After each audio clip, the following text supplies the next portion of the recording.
Hey guys, what's up? Welcome to my channel. Man. I'm gonna share my thoughts both on Raw and Jey Uso's track, but mainly on Jey Uso's track. It was overall a good episode, but the whole Jey angle could have been done better. I'll explain why. Seth versus Bronson Reed is official, which is exciting. We also had Rhea Ripley and Raquel Rodriguez. Track gained momentum. I love how Raquel is being shown as a dominant force. What I also enjoyed is the segment with the New Day, Authors of Pain, and The Miz. The Wyatt Six make an appearance, and it is confirmed that The Miz is the next victim. Curious to see how this builds further. Oh, and longtime ring announcer Lillian Garcia is back after Samantha Irvin unfortunately left the WWE. Now to Jey Uso. He won the Intercontinental Championship 4 weeks ago by beating Braun Breaker. It was a moment that was unexpected, but beautiful. Finally, his first singles championship.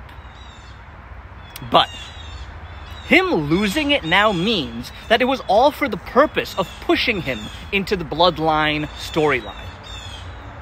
A lazy catalyst. Jey's win and loss was for the Bloodline story, and like a small lollipop given to Jey's fans. That's what I felt. Plus, it felt rushed. If Jey held the title for a longer period of time, and then if this were to happen, it may have seemed more natural. Perhaps. Basically, within 4 weeks, we went from Jey's amazing win to Jimmy trying to bring Jey back into the Bloodline with him and Roman, to Jey going to SmackDown, pissing off the new Bloodline, to the new Bloodline screwing him out of the Intercontinental Championship. All within 4 weeks. Quite rushed, is it not? Also, what is the real motive behind the new Bloodline going to Raw and getting in the way of Jey? He has refused to join Jimmy and Roman. In fact, now he would, right? After the Bloodline, the new Bloodline interference. So what was the logic behind that? Just because he pissed him off on SmackDown? Just because he pissed off the new Bloodline on SmackDown? Lastly, the silly referee. He wasn't knocked out. No, he was just looking at the wrong direction for an oddly long amount of time. He didn't need to, since the other security guards were dealing with that situation at the entrance. I just felt that wasn't really done very well. It wasn't choreographed very well. But the main issue with this entire track is that it just, I don't know, felt rushed. It wasn't done properly. It seemed lazy and just so convenient. You know, from a broad perspective or from a small perspective in terms of different nuances.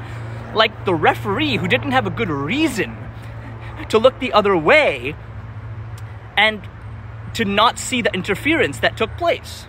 I would have either loved the WWE Creative to find a more creative way for Jey to join the original Bloodline with the Intercontinental Championship intact, or maybe just have him stay out of it, focusing on his new singles journey. Maybe some other massive Samoan could join Roman and Jimmy. The next cliche angle would be to have Sami Zayn join the original Bloodline. Many folks want the original reunion. But the original reunion either needs to happen in a creative way or with some hiccups in a different way with different nuances. Obviously, there are mixed opinions on this entire thing. I'm just sharing my opinion. I'm just hoping Jey doesn't suddenly show up on SmackDown, suddenly behaving all buddy-buddy with Jimmy Uso and Roman Reigns. They should keep the tension intact at least. It just sucks that Jey got out of all of this and seems to again get sucked into the Bloodline story.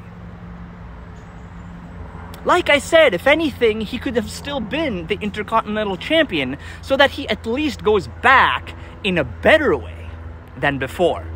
With the new dynamic where he has the title, but Roman Reigns does not have the title. This is what I mean, that if you want to do a reunion, add elements to it. But instead, it's all back to square one. The reunion should ideally be messy, but alas, let's see what happens, guys. Let's see what happens. Anyways, that's that, guys. This is just my opinion. I just wanted something a little different, something more unpredictable. Nowadays people predict things and that's what happens. I'm sure the WWE is also connected to social media. They must be knowing how the fans think. And I've often said this other line as well, right? The beauty of giving the fans what they want is only relevant if you give them, at times, what they may not want, right? Or what they don't know they want, right? So that's that, guys. Please do subscribe to my channel, share, like, and yeah, till next time, peace out, bye.